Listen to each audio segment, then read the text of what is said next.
ഒരു വലിയ വാസ്തുവിൽ എത്ര അധികം ദോഷങ്ങളുണ്ടോ, നമ്മൾ ദോഷം നോക്കുകയാണെങ്കിൽ ഒരു വലിയ വാസ്തുവിൽ എത്ര അധികം ദോഷങ്ങളുണ്ടോ അതിൻ്റെ തോത് കുറഞ്ഞു കുറഞ്ഞു വരും വസ്തു ചെറുതാകും തോറും. അപ്പോൾ ദോഷങ്ങൾ കുറയുകയാണ് ചെയ്യുന്നത്, ദോഷം കൂടുകയല്ല ചെയ്യുന്നത്, ദോഷം കുറയുകയാണ്. വസ്തു ചെറുതാവുന്നതനുസരിച്ച് ദോഷങ്ങൾ കുറയും. അപ്പം നമുക്ക് ആ വസ്തുവിൽ ഒരു വീട് വെക്കണം എന്നുണ്ടെങ്കിൽ ഒരു 5 സെൻറ്റ് സ്ഥലത്തിലാണ് നമുക്കൊരു വീട് വെക്കണമെങ്കിൽ, സാമാന്യം ദോഷമുള്ളൊരു സ്ഥലമാണെങ്കിലും നമുക്കതിൽ വീട് വെച്ചേ സാധിക്കൂ. അപ്പോൾ നമുക്ക് അതിന് വീഥികൾ, കുറേ വീഥികളായിട്ട് തിരിക്കും സ്ഥലത്തെ.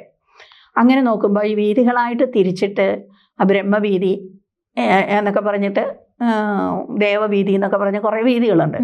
ആ വീഥികളായിട്ട് തിരിച്ചൊന്നും നമുക്ക് ഈ 5 സെൻറ്റിലും 3 സെൻറ്റിലും വെക്കാൻ പറ്റില്ല. ഒരു 1/2 ഏക്കർ സ്ഥലമൊക്കെ ഉണ്ടെങ്കിലോ അല്ലെങ്കിൽ ഒരു 10-20 സെൻറ്റ് സ്ഥലമൊക്കെ ഉണ്ടെങ്കിലേ നമുക്ക് അങ്ങനെയൊക്കെ ചെയ്യാൻ പറ്റുള്ളൂ. അപ്പം നമുക്ക് ആകെ ചെയ്യാൻ പറ്റുന്ന പിശാച വീഥി എന്ന് പറയുന്ന ഏറ്റവും അവസാനം വരുന്നൊരു വീഥിയുണ്ട്.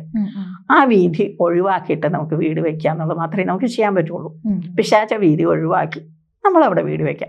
ഈ പിശാച വീഥി ഒഴിവാക്കുമ്പോൾ നമുക്ക് കുറച്ച് മുറ്റവും കിട്ടും, മതിൽ കെട്ടാനുള്ള സ്ഥലവും കിട്ടും. പിന്നെ നമ്മുടെ ദോഷം തീർക്കണം മതിൽ കെട്ടിയിട്ടാണ്. വീട് വയ്ക്കുന്നതിന് മുമ്പേ മതിൽ കെട്ടണം എന്നാണ് സാധാരണ പറയുക. കാരണം പുറത്തുനിന്നുള്ള നെഗറ്റീവ് എനർജി ഒന്നും ഈ വസ്തുവിലേക്ക് വരാതിരിക്കാൻ വേണ്ടിയിട്ടാണ് വീട് കെട്ടണം അല്ലെങ്കിൽ മതിൽ കെട്ടണം എന്ന് പറയുന്നത്. സമ്പൂർണ്ണ ജാതകം സാധാരണ ജാതകമല്ല, സമ്പൂർണ്ണ ജാതകം 75 പേജുകൾ അടങ്ങുന്ന സമ്പൂർണ്ണ ജാതകം 250 രൂപയ്ക്ക് ഇനി നിങ്ങളുടെ കൈകളിലേക്ക്. അതിനായി നിങ്ങൾ ചെയ്യേണ്ടത് ഇത്രമാത്രം: താഴെ കാണുന്ന നമ്പറിൽ ബന്ധപ്പെടുക.